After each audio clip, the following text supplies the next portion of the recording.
A lot of Colleen's fans want her friends to speak on the situation since she got cancelled. A lot of people have come forward and publicly said that they were cutting contact with her because they don't want to be affiliated with an alleged groomer, and others have literally stood by her side. One of her closest YouTube friends, Joey Siwa, unfollowed her on social media and basically said, "Get your ukulele ready, you're so over," which was obviously throwing shade at Colleen. Trisha Paytas, who was also Colleen's ex-friend, who they'd even gone on to make a podcast together this year. Well.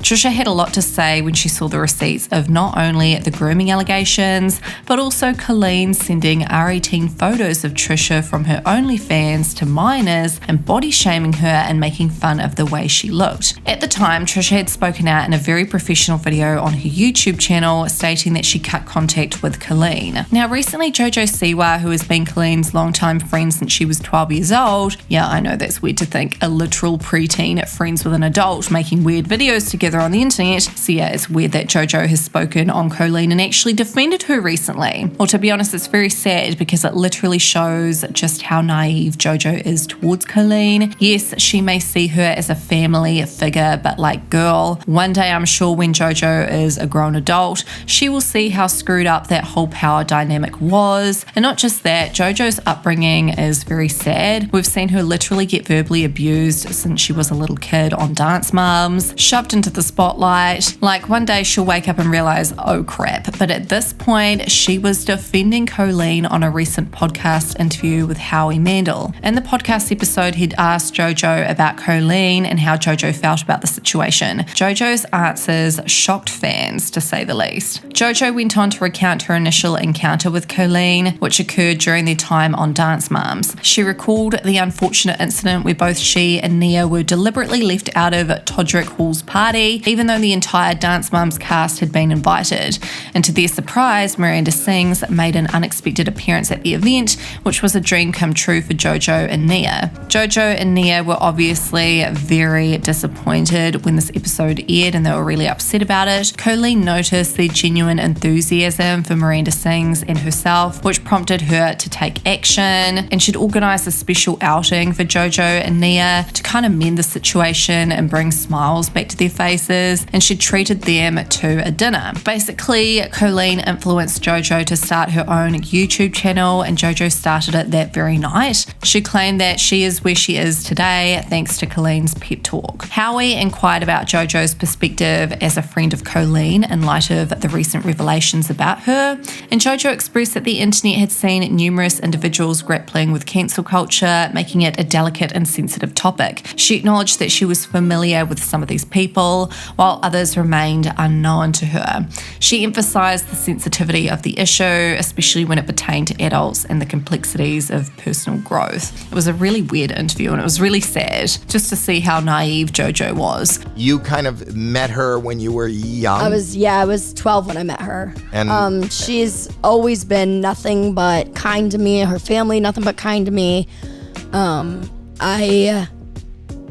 I think it's really, this is the first time that I've talked about this, so I just want to make sure I say my exact piece that I want to say. The internet can take a lie and run so far with it, so far that it's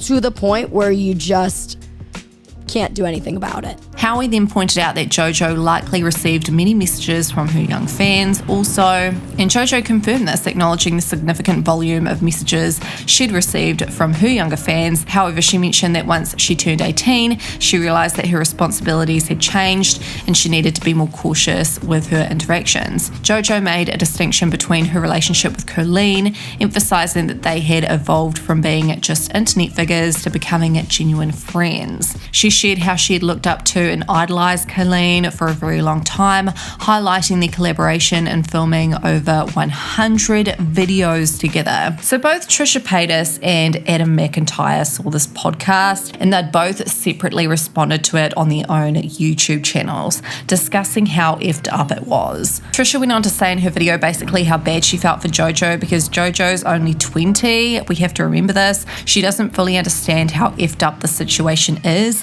She literally sees Colleen as like family, and Trisha of course went on to talk about Colleen's shocking behaviour. In the comments, people had said, as soon as she told Howie, I've known Colleen since I was 12, I was like, girl, that's the problem. You were a child and she was an adult who saw you were a child and still decided to build a relationship with you in order to benefit her career. Jojo was groomed herself and dance mums by adults working her to the bone for their own benefit, and same with Shane, David, James and Colleen, who are all adults that have collaborated with her in order to gain views and money. She's been used her whole life by adults, and I hope she realises this one day and can cut out these people. Another user pointed out, whenever Jojo used to and still talks about her friendship with Colleen and Rachel, she always would say, I'm really mature for my age, or I grew up really fast. I relate to people who are older than me. That is a huge red flag to look for in children who experience abuse. Dance mums, entertainment industry, grooming. I thought I was grown and mature as a preteen, and tons of adults have pointed out, but in reality it was a coping and survival mechanism called mirroring and comes from trauma. I think Jojo potentially sees people just dragging Colleen online without fully looking into why she's being cancelled,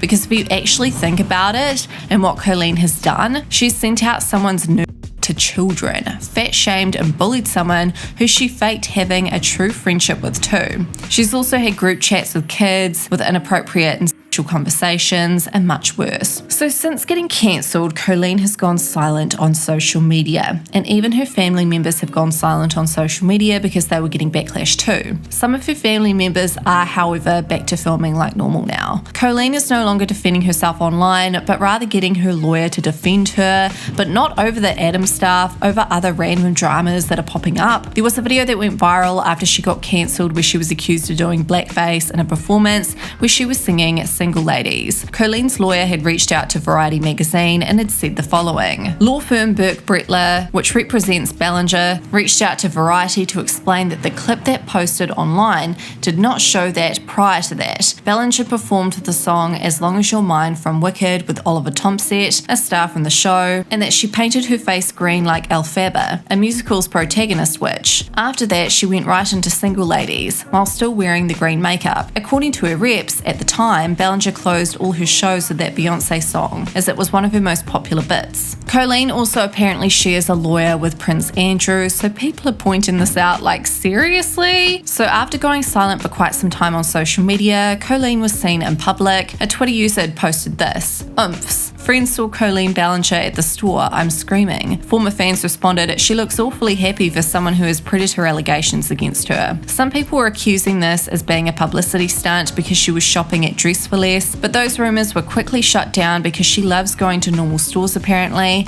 and buying cheap stuff all the time. It almost looks like in that pic she knew someone was taking her picture, but yeah, she obviously couldn't do anything about it. So anyway, what are your thoughts on all this drama? Let me know in the comments, and don't forget to subscribe for more tea updates.